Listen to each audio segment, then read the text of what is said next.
Bunso, Po. interviewin kita ng konti lang, ha? Okay.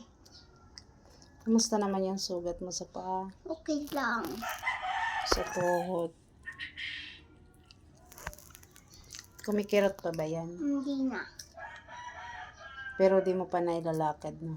Mm-mm. Hmm.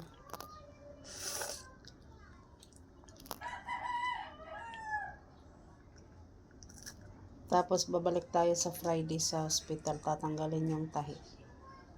Ayaw. Hindi na po yan masakit. Para magaling na ng lubusan. Anong payo mo sa mga bata? Huwag na takbo. Huwag na maglaro sa gabi. Opo. Kasi di ba lagi kitang pinaalalahanan araw-gabi na huwag na lumabas ng bahay. Diba? Opo.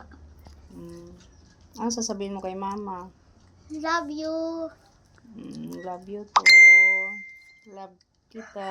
Love din kita. Love ko kayong lahat-lahat. So, ayan guys. In-interview ko siya ng konti kung ano po bang nararamdaman niya. So, bali, medyo okay na siya. Hindi ka nahihilo. Hindi. Okay. Bye na sa vlog.